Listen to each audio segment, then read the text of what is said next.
This open meeting of the Grafton Planning and Building Committee is being conducted remotely, consistent with Governor Baker's executive order of March 12 due to the current state of emergency in the Commonwealth due to the outbreak of the COVID-19 virus.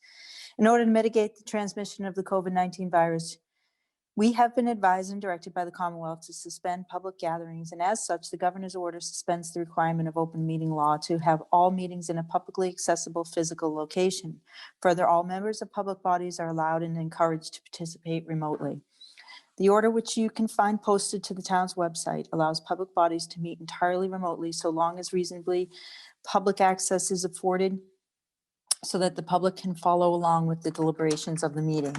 For any response, please wait until the chair yields the floor to you and state your name before speaking. If members wish to engage in colloquy with other members, please do so through the chair, taking care to identify yourself.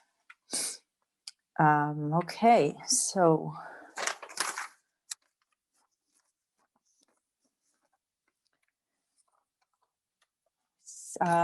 can everybody hear me? Okay, so I see that everybody else is muted. Right? Okay. All right. We'll start with the minutes. Lisa, you sent those out.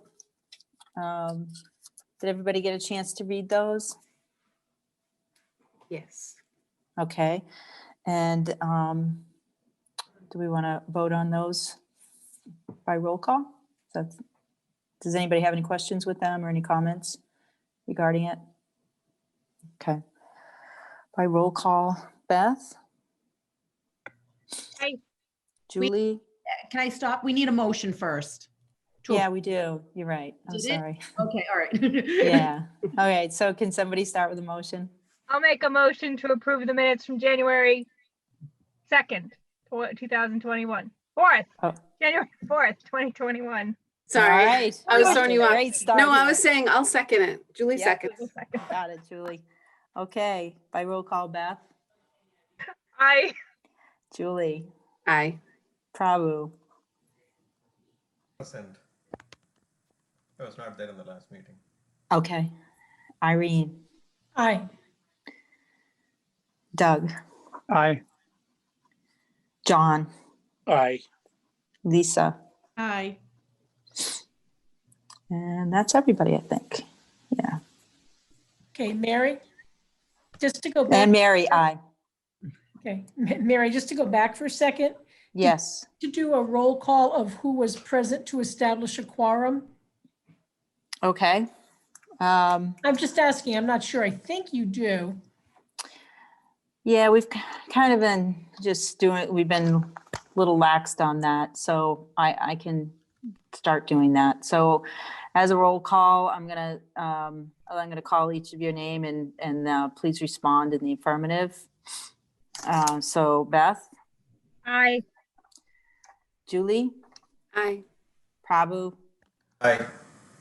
Irene, Aye. Doug, Aye. John, Aye. Lisa. Aye. And then we have with us Andy, Ron, Mark, and Christy. Great. So I'm just confirming no Doreen for the attendance. so I just resent her the link. I think I might have sent her the personal meeting link for my account. Okay.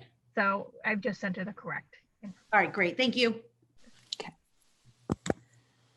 Okay, so we're gonna start with the bills. And Andy. All right, let's do that. So I'm just going to my email that I sent to everyone. We have a few invoices. We have 5 invoices tonight. The first one is from Colliers. They are our commissioning agent. This is their monthly bill for December for $1,182.48. I make a motion, we pay Colliers December bill, $1,182.48. Julie Second. seconds. I'll let other people second this time. I'm out. So Irene, are you seconding I'll that? second, yep. Okay, by roll call, we're gonna do, are there any questions with that? Comments? By roll call, Beth, Aye. Julie, Aye. Prabhu, Aye. Irene, Aye. Doug, Aye. John, Aye. Lisa, Aye. Mary, aye. Okay. All right, thanks.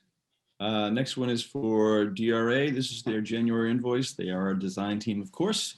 $8,423.16. I make a motion, we pay DRA for January in the amount of $8,423.16. I'll second. Okay, any comments or questions on that one before we vote? Okay, by roll call, Beth, Aye. Julie, Aye. Prabhu, Aye. Irene, Aye. Doug, Aye. John, Aye. Lisa, Aye. and Mary, aye. Okay, next, Andy? Sure. Next one is Paul J. Moriarty Associates. So they are our independent fire protection reviewer required by Mr. Berger for the project. The real quick backstory on this one. This review was supposed to have been done months ago before the fire protection work actually started. They missed it. So they just did their review, they did a review of the drawings and then actually came out to the building to see the actual work in person. It's a requirement anyways. It's part of the building review process. So this is Paul Moriarty Associates, $2,380. I make a motion, we pay Paul J. Moriarty Associates in the amount of $2,380. I'll Okay. second. Okay, I just had a question on that. Sure. Did anything come out of it? No. Great, that's awesome. Yeah, no, it was good. And they're very, very thorough. The last thing that they'll do is when we go to get a building, when we go for our building and permit, they will go through and they'll check the as-built. They will check every single fire protection head in the building to make sure that it matches with what was documented. So they'll look at every device. They're very, very thorough. Great. Will there be another bill for this? Yeah, Yep, there will be. okay. There'll be, I think, just one more, just that last walkthrough. When they do that, then they'll be all done. And then did we budget for this in the original project, or was this a?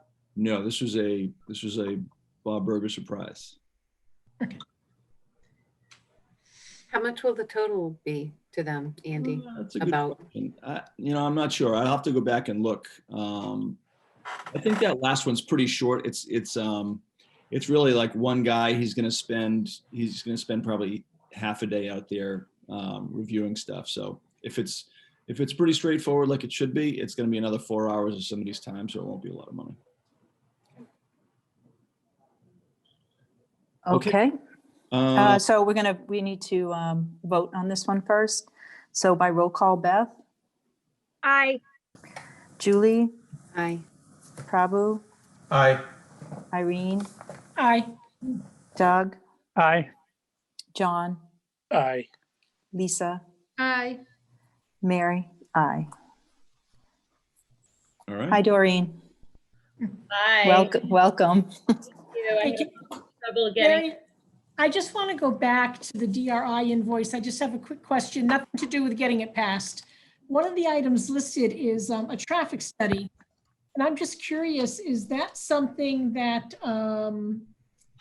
we would ever see? In other words, would we get the results of that? What did they find out? I'm kind of curious. That just seems like a neat bit of information. Yeah, it's not as interesting as maybe you'd think. You can absolutely have the results of that if you'd like. Mostly it's traffic counts, seeing how many vehicles were going in which direction and what the overall vehicle flow was. Yeah, So it's all about number of trips, and then they have a formula to work out how many additional trips this building would generate. Then Right. see if what we're doing is gonna, make a difference for street signs or stop signs or street lights or something Right. like that. So, okay. I'm just thinking it might be useful, particularly for EDC, as they look to try to find a buyer for the old DPW property. Sure. You know, because it's basically the same, you know, piece of street. It is pretty common for another project to, when they're going to start a new project, they'll look around and see what else has been done recently, and they'll ask, Right. hey, was a traffic study done for that? Because everybody would like to see somebody else's work that was done recently. So, Right. Okay. yeah, I mean, when we're done, this is all sitting in a place for, for the public to be able to get to, or for the government to get to. So the town government. So if somebody wants to, if 5 years from now, somebody wants to see the traffic study, they'll be able to get it. Okay. By then it's probably obsolete, but It's still, if it's 5 years old, it's Yes. still not a bad thing to have. okay. Thank you. Did it show what you expected it to show? Honestly, John, I don't remember what it said. Okay. It's a pretty dry, it's a count of cars, it's a count of vehicles as they go in different directions. So it wasn't super informative, I don't think. At least not for me. Because I know for the district, that was one of the things that had come up, that they're saying at some point when they replace the dummies, they're going to say, we're going to replace all that with lights.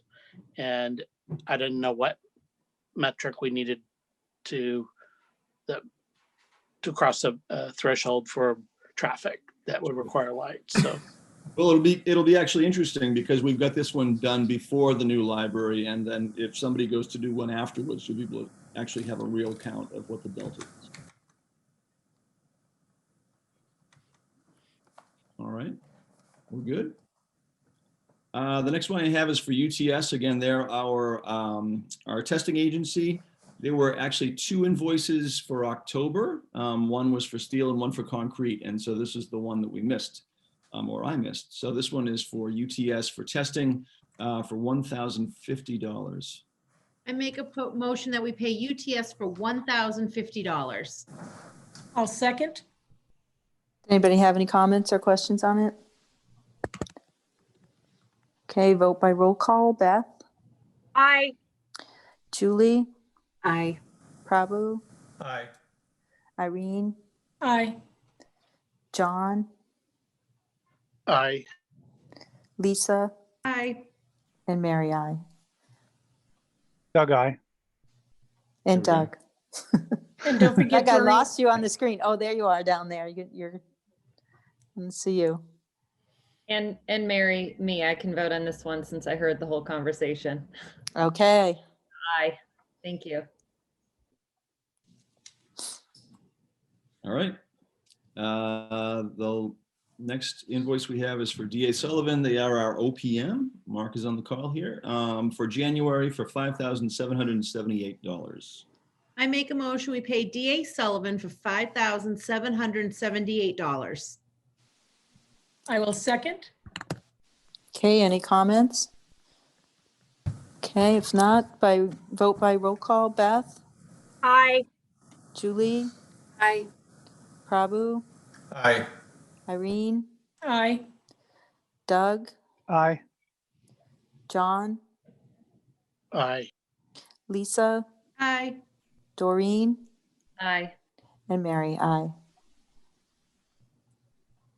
right. All right, next up is CTA's requisition, their monthly requisition. This one's for January. The amount is $889,223.94. Again, this one's been, we always spend some time going through these pretty carefully. This one actually, very often we make changes. We scale them back in some places where they think they've asked for too much too soon, but this one was right on target. I make a motion that we pay January 2021 CTA rec number 15 in the amount of $889,223.94. And I will second that. Any questions or comments before we vote on it? I was looking, is there an invoice for that? Or is that, I was trying to see which is the invoice for this one. I thought I had included that. Yep, it was one of the attachments that I sent.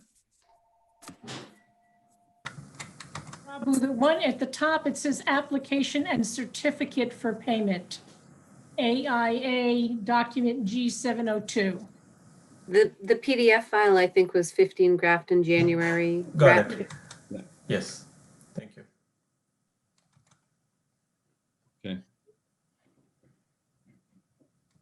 mean, Mark, anything you want to mention about this particular rec? It was a pretty straightforward requisition, I think, or Ron? As Andy mentioned, a lot of times they'll send out the pencil copy and Ron and I will go through, we'll have a bunch of comments and we'll throw them back to Andy to confirm at the site. In this case, they had several things where they were requisitioning against stored material and so forth. And we just wanted to make sure that it had been delivered and Andy could confirm it. And as he mentioned, there was nothing that was inflated, nothing that they billed against that wasn't there. So we're in pretty good shape.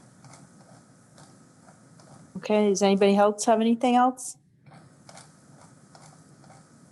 Okay, we're gonna vote by roll call. Beth, Aye. Julie, Aye. Prabhu, Aye. Irene, Aye. Doug, Aye. John, Aye. Lisa, Aye. Doreen, and Mary. Aye. All right. So the next one is change orders 15, 16, and 17. I included the cover sheet for each one of those. I think I said in my email, some of the backup on these is fairly lengthy and makes for a large file that's a little difficult to email. But if anybody wants the detail, I am absolutely happy to get it to you. That's not a problem. Yes, Prabhu. Can we see the job cost report first and then get to the change orders? It gives a good context, if you don't mind. Yeah, we can. The fun part is the job cost report. Sure. I agree with you. I think it's easier to see it that way. Yeah, so if people are all right, we can go to, if you want to see the cost report. I'll go to the summary first, just so we can kind of hit that. What's different? It's always kind of easier to talk about what's different and then just going through everything. But what's different this month is under the engineering and soft costs.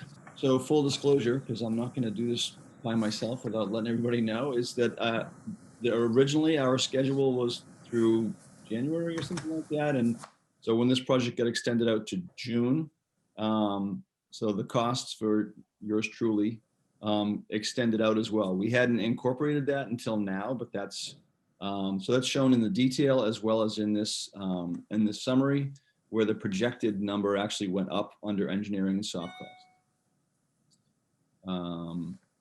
Under construction costs, the projected generally, if we have PCOs or change orders, the projected goes up.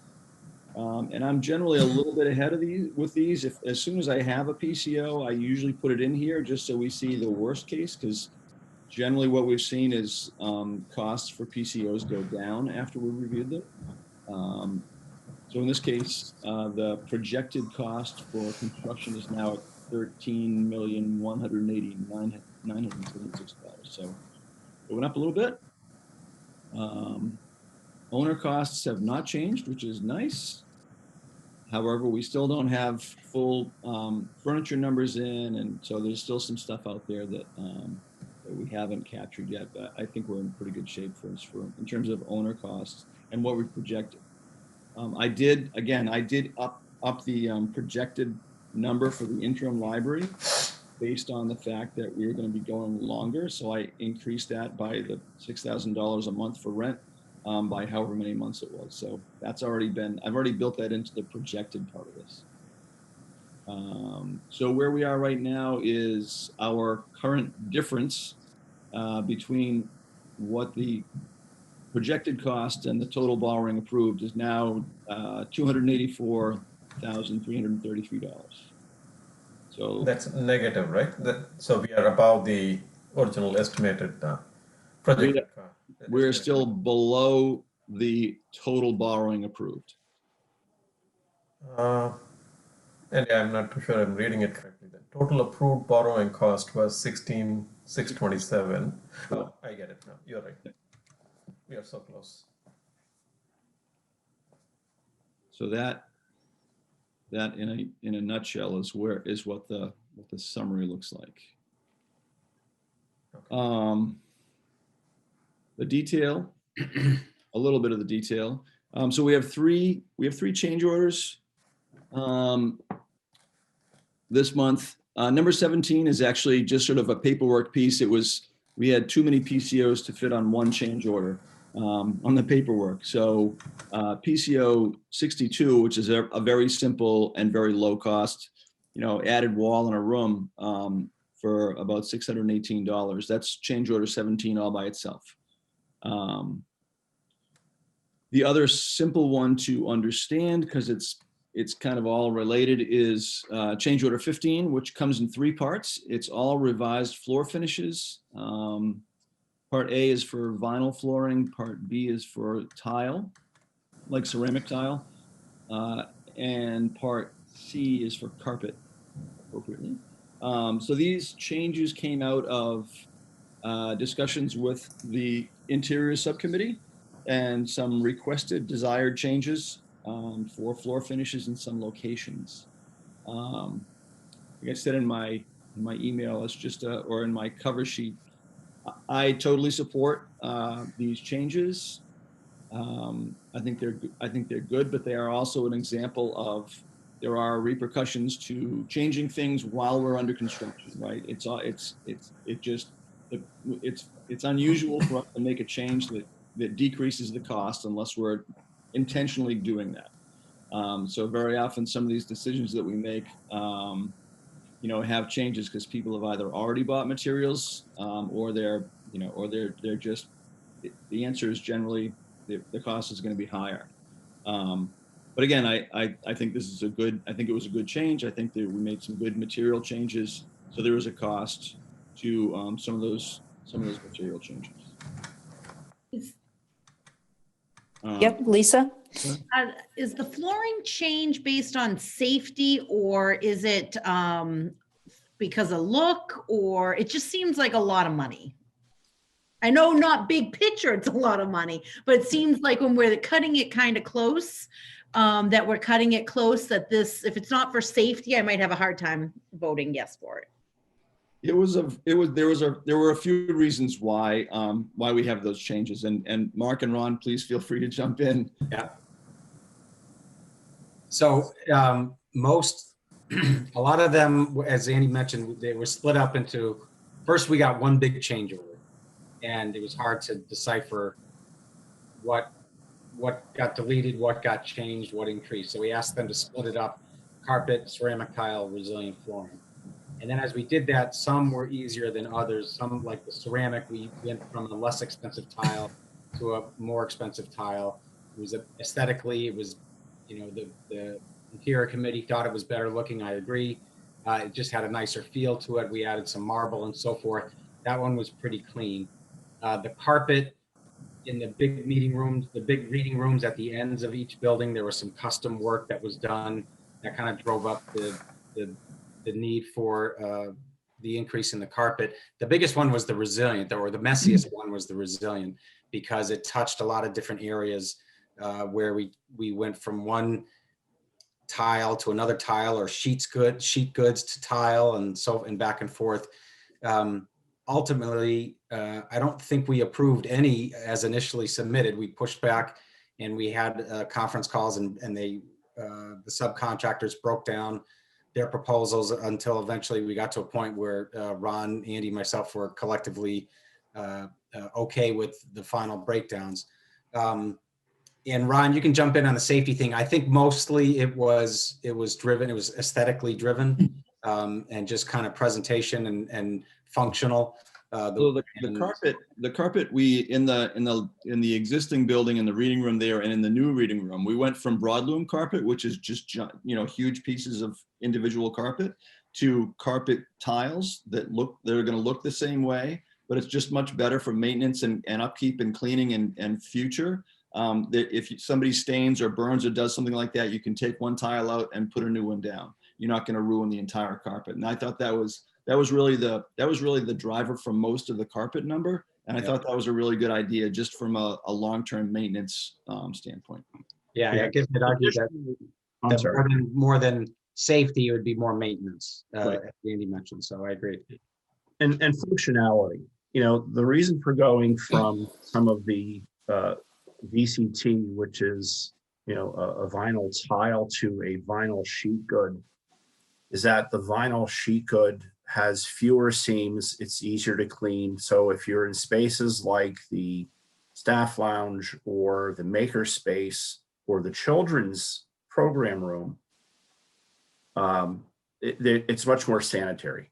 You have welded seams between different colors or between different sheets because the sheets are only 6 feet wide. So that adds to the cost because you have to weld those seams in addition to gluing the material down.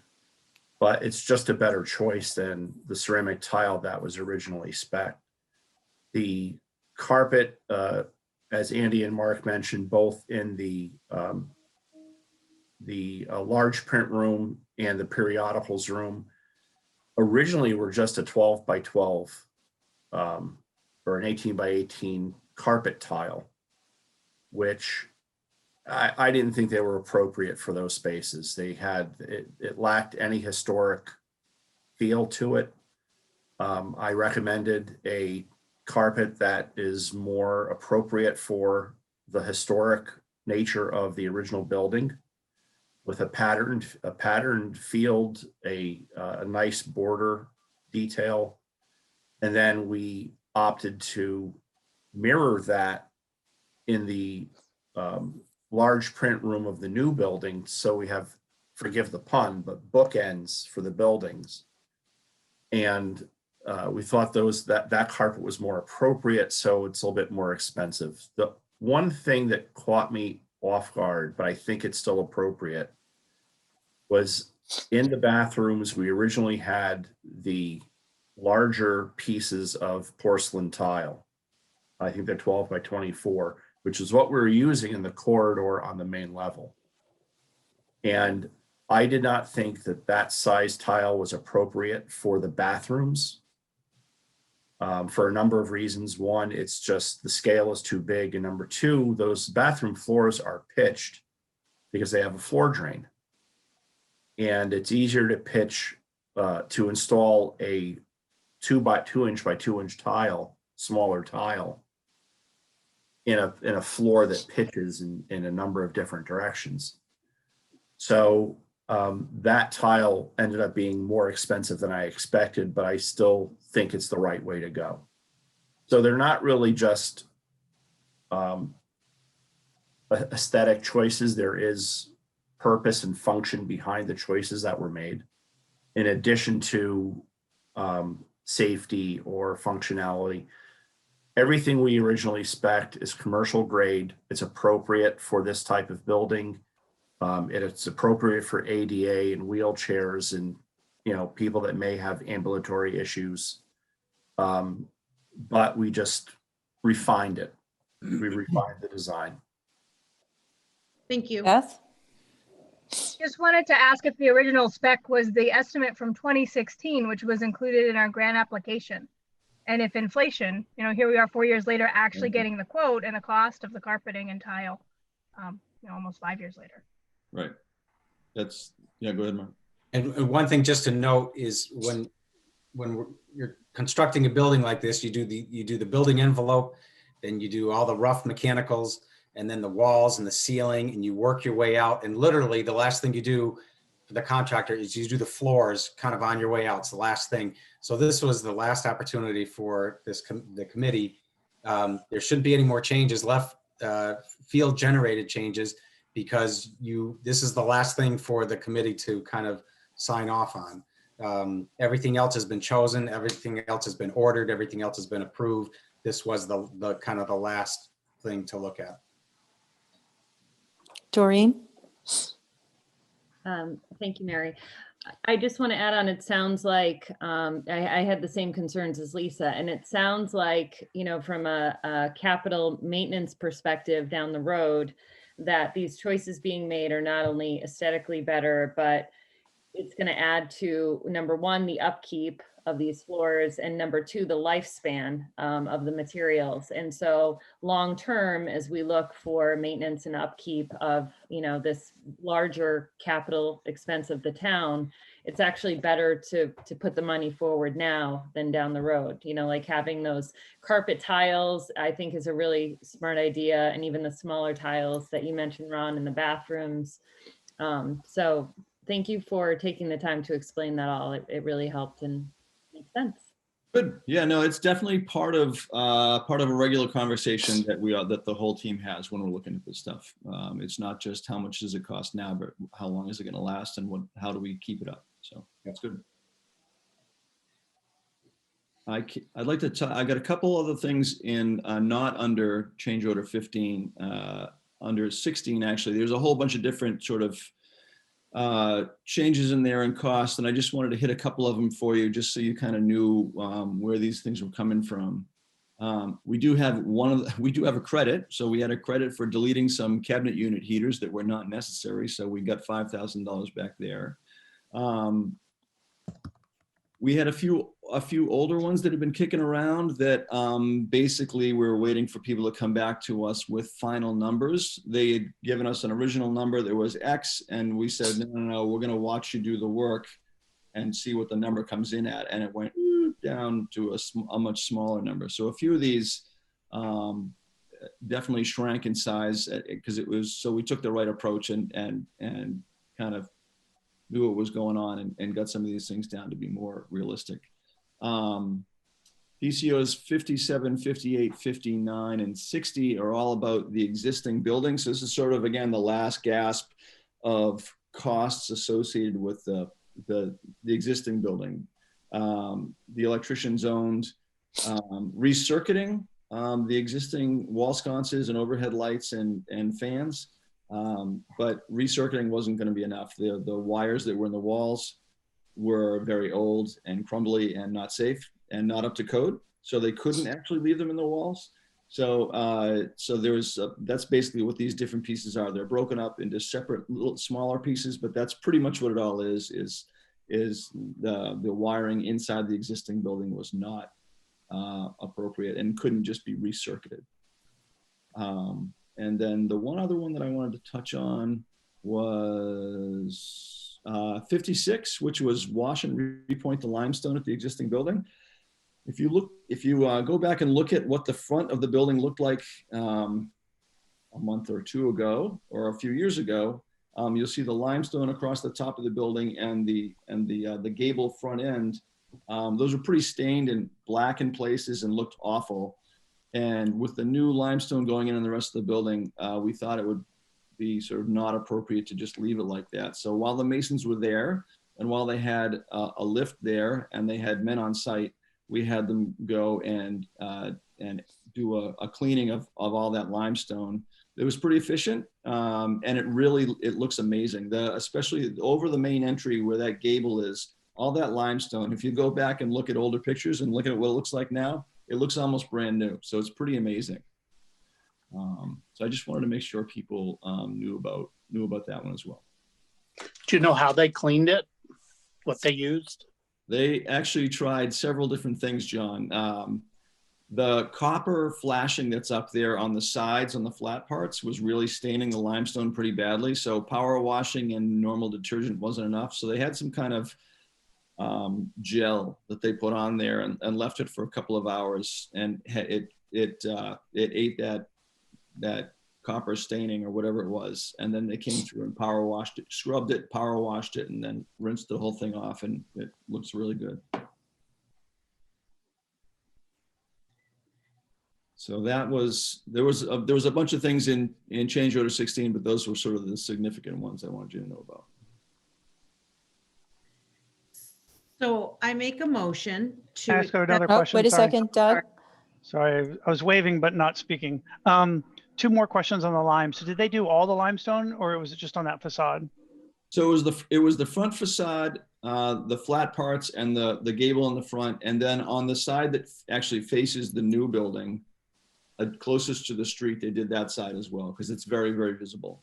Okay, because it seems a little expensive for that small area, but okay. It looks great. I'll admit it looks great. I'm glad of that. Was that in the original project proposal? I don't remember that being in there. It was not, No. Okay, which is why it's a change order here. gotcha. And Beth?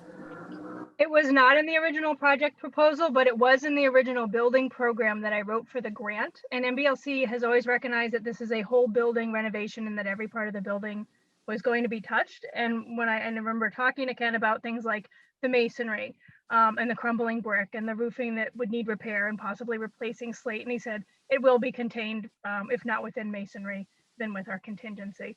So, it was on our radar, even though it didn't get included in the original estimate. And it seems we could afford to do it. It looks amazing. And thanks, like the wires in were copper in that main reading room and dangerous.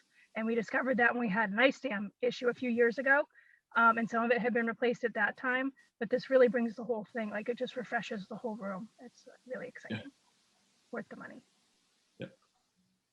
Andy, did they clean the town seal on the north side as well, or just, They cleaned both the north and south, John, yeah. but that's the round, the Indian that's up there? Yep, they did the whole thing. Okay. Okay, anybody else have anything on that? Okay, somebody want to make a motion? I make a motion. I'm going to do each one of these, Andy. Is that okay Yeah, separately? that's good. Thank you. Okay, change order number 15 for the amount of $35,698.39 for the floor finish changes. Okay, vote by roll call. Beth? Aye. Julie? Aye. Prabhu? Aye. Irene? Aye. Doug? Aye. John? Aye. Lisa? Aye. Doreen? Aye. Mary? Aye. I make a motion for change order number 16 in the amount of $59,732.66. I'll second.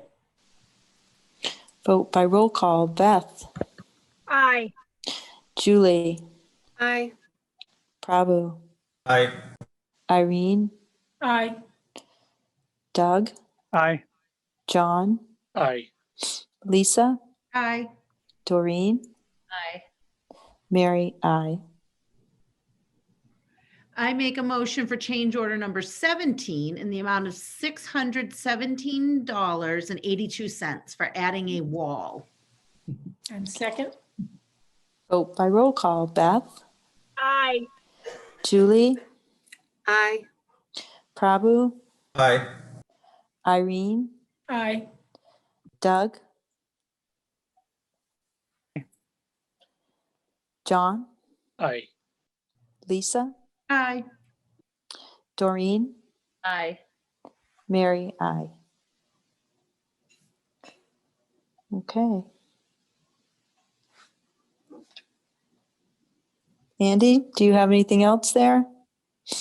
Not under cost, no. Great. All right, so do you want to give us a update? Absolutely. I sent out my report, but so I'll hit the highlights. Again, all the masonry, all the brick and limestone, that's all been completed.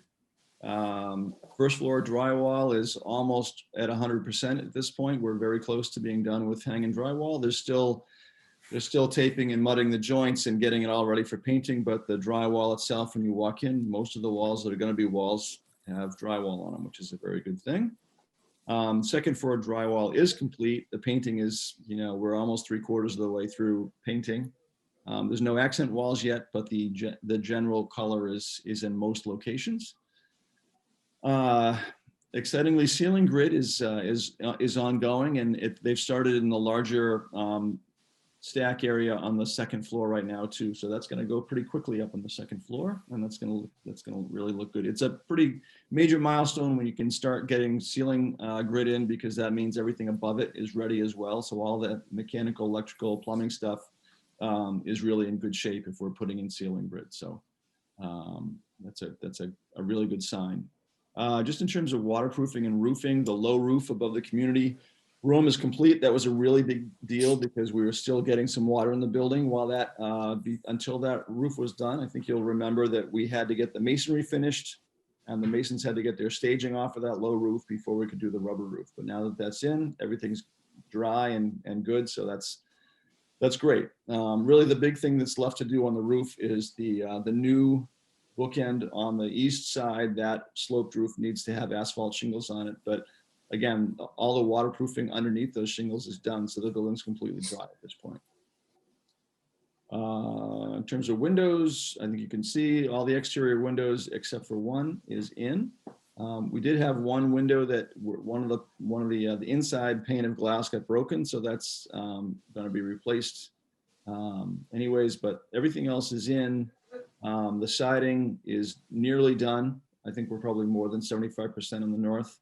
They obviously didn't work the last few days when it was really cold out or snowy, but they're getting very close to being done with the trim. It is not painted, so what you're looking at is not the final color if anybody asks. Electricians have been doing a great job. They've got a consistent 4-man crew there every day and getting a lot of good stuff done, so that's great. Ductwork, like I said, everything that's above ceilings is really in pretty good shape, especially on the second floor, but we're making good progress on the first floor as well. And then the fire protection, the biggest thing there is that it's a key item for building permit, but we flushed the main fire protection pipe that goes from the street to the building and there's always dirt and gravel and whatever that gets in there. And it's a requirement of the building, our building official to make sure that that's been successfully flushed, and it has been now. We've got a report on that, and I saw the gravel that came out of the pipe myself, so we're in good shape there.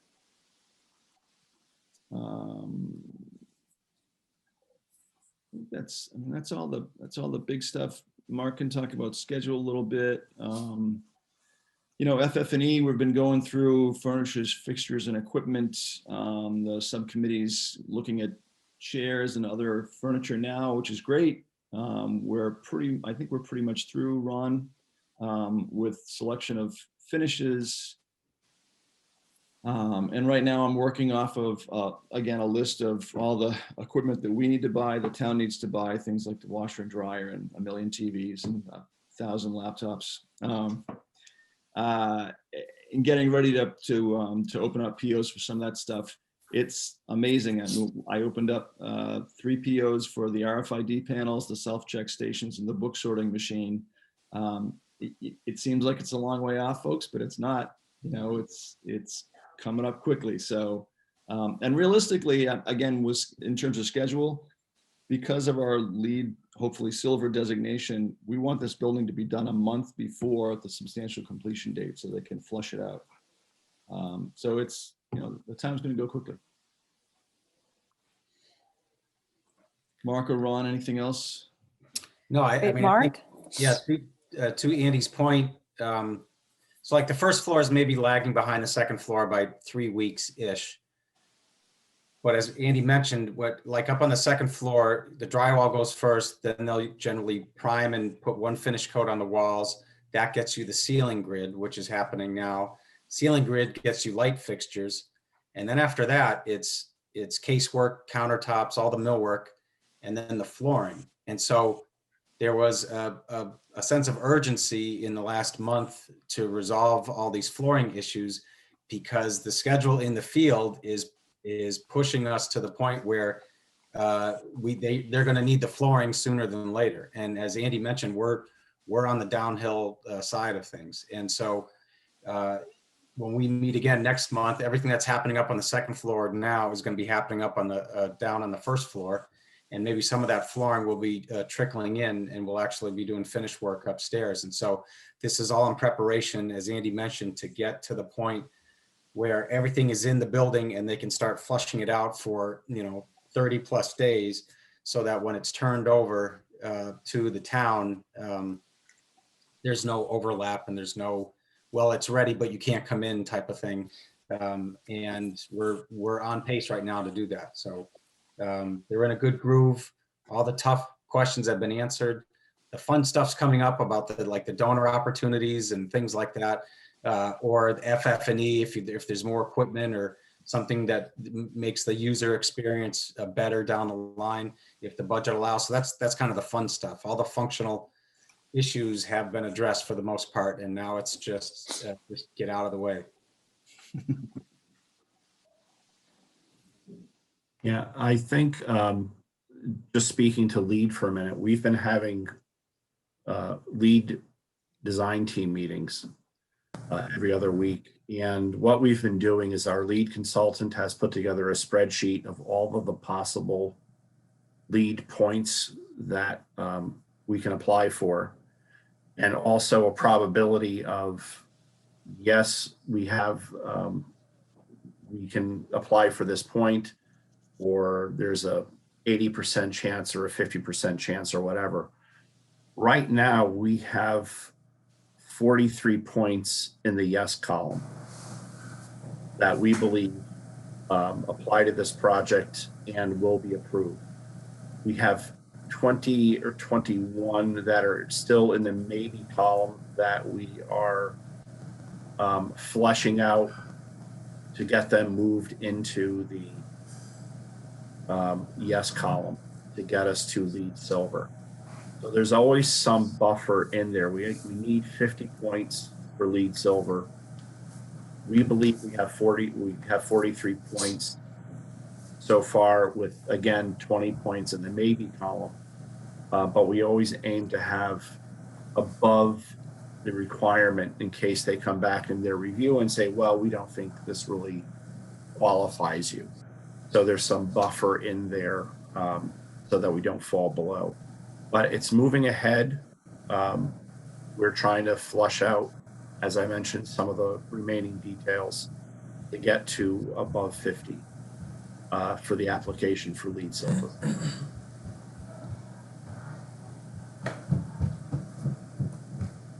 Prabhu? I had a question, Andy or Mark, did we talk about the schedule? What's the projected, what was the original estimate? Right now, they still have, so it's the first week of the month, so they're due for another update.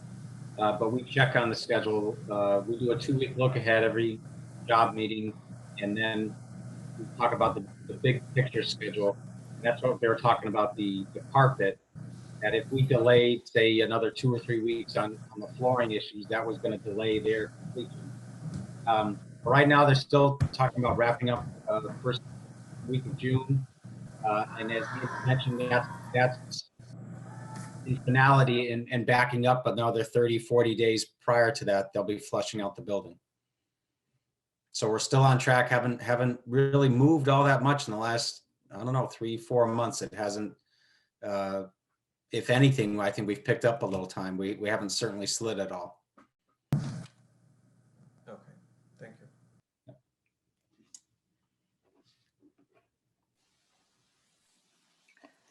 Okay. John, do we have anything from Historic District Commission? We do. I don't know if Andy, do you want to talk about it, or do you want me to talk about the issue that's come up? Yeah, I can talk about it.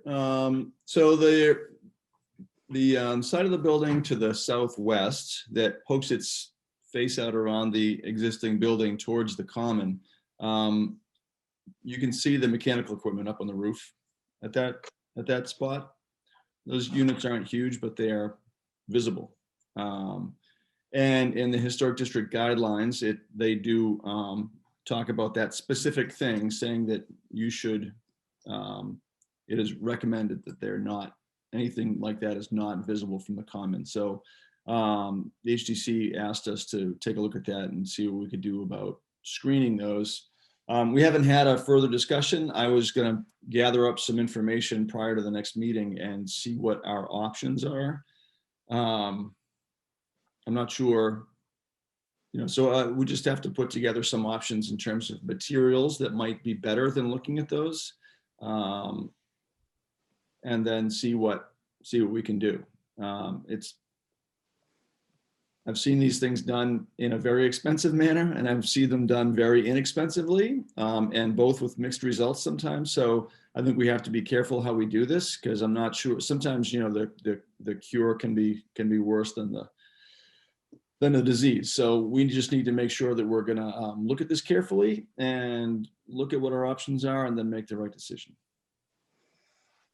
I think our big question is how did this not get wasn't presented to us in any of the plans that were submitted, so that we could say, hold on, you've got 4 however many big AC units that are clearly visible from South Street, to say we need to rethink this. What can we do, you know, before, like you say, before a change order?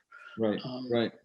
Yeah, it's a good question, John. I mean, we don't tend to look at these buildings in 3 dimensions often enough. The elevations that get drawn don't typically show all of the mechanical equipment that's up on the roof, because it's not an architectural trade, so the designers don't necessarily draw that on their elevations. Although sometimes you do, but very often not. So I have to say, it's not an uncommon thing to have happen. I mean, there's also the other part of that is that sometimes the mechanical equipment is different from from what you pick in the beginning to what you end up with at the end. And so things can get very different from initial selection to final installation. So yeah, I guess it's disappointing, but it doesn't surprise me, because we don't look at this stuff, I think, in 3 dimensions often enough to be able to catch things like this with all the trades together in one thing. It's a unique situation where 3 sides of the building, you don't have the opportunity to stand back and see. You don't have that perspective to see up, and because you're too close to the building, you're on the street, you're in the parking lot, or you're walking tight around the building. And so you look up and all you see is the exterior of the building. From the commons, from the front of the building, it's one of those things that you don't really notice if you're not looking for it, or even if you see it, it doesn't really register until it does register. And then once you see it, you can't unsee it. And then it's like, oh man, we got to do something about this. It's staring right at us. And so I think that's what we've got. And then we just have to figure out what a sensible screen would look like and how that's going to be installed. And we don't want to build this giant wall, which that will be, that would look worse than the units themselves. Like I said, sometimes you see the units and they're not unlike any other rooftop unit that you'd see, and you go about your way up, versus if you see this giant wall, depending on what that wall looks like, that could look worse. And so we just have to figure that out. One of the things that we discussed, because we were up there a week or so ago, is in front of the building, beneath a couple of the windows, is some, I guess it's wrought iron, and so it's not a wall or a solid structure, but it would be more of a screen. And so you're going to see the screen more than you're going to see what's right behind it or sticking up above it, because it's pretty high. And I don't know that the screen can be as high as the units, but at least it takes the edge off. Yeah.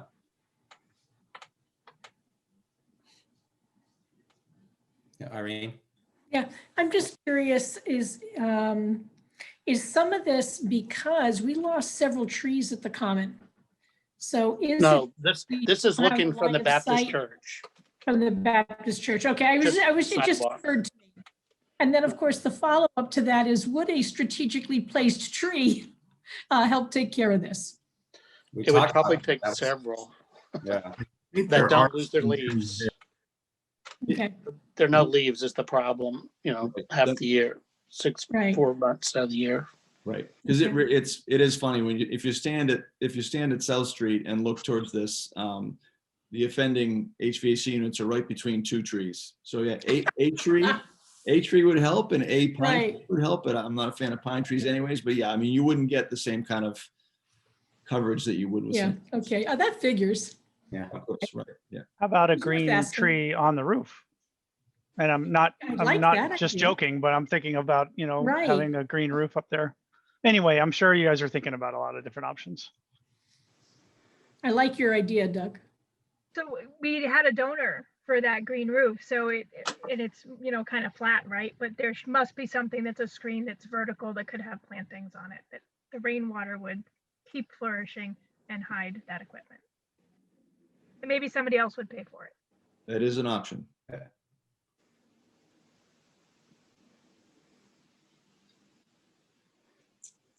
So Doug, you have to find someone to donate a living wall. Yes, yes. It sounds like a cool thing. Thanks, Doug. Yep. I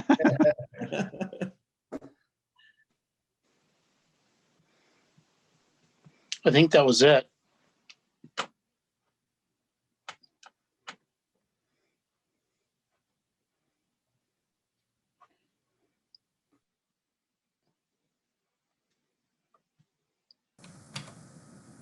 I think Mary, you're on mute. I'm sorry. Oh. Yep. Okay, we're on to the Interior Design Subcommittee. And I know you're meeting there on that next. Does anybody want to give an update on that committee? What you're talking about and where you're at? Sure. I can, if nobody minds, I can do that. What we're looking to do is wrap up the furniture selections. There are a few odds and ends that we are finalizing. Some choices between stacking chairs, lecterns, items such as that. I'll be working with Beth closer to finalize the office furniture and lay those out. And also we're wrapping up the library shelving itself to get that estimate and budget pulled together. We'll be working to select the upholsteries for the upholstered chairs, and we have a few colors to pick for some of the non-upholstered chairs. But we'll be wrapping that up pretty soon. We'll be talking more about it tonight, and I'm hoping to get an in-person meeting next week as samples are being delivered. Some samples, seating samples have been delivered. Was it, I think, the end of last week or last week?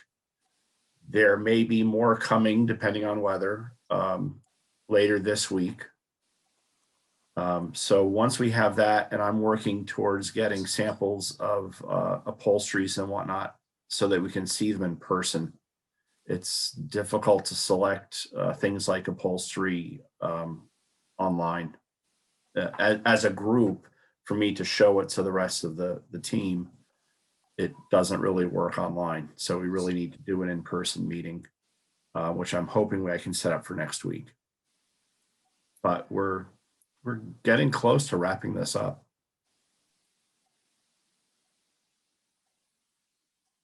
Okay, great.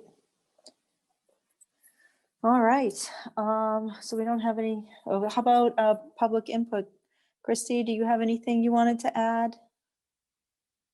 Okay. Not at And this time. I did bring it forward to the Disability Commission last Thursday and gave updates at that meeting. And we had a small quorum at our meeting, but nothing to bring forward. Okay, great. Thank you for asking. And I see that Allison, you're on. Do you have anything that you wanted to add? Hi, thank you for asking. I'm all set. Okay, Thank you. great. Okay, so does anybody have anything else they wanted to add? And I think we're ready to adjourn. Somebody wants to make a motion. I'll move. Just quick question for those of us on the Interior Committee, do we just stay here? Do we log off and get back on a different? Okay. You're going to go on a different one. All right. Yeah. Yeah. 10-minute break. Yeah, let's reconvene in 15 minutes at 7:15 as planned. Okay. Okay. All right. So we're going to vote by roll call. Beth, Aye. Julie, Aye. Prabhu, Aye. Irene, Hi. Doug, Aye. John, Aye. Lisa, Aye. Doreen, Aye. and Mary, aye. Thanks, everybody.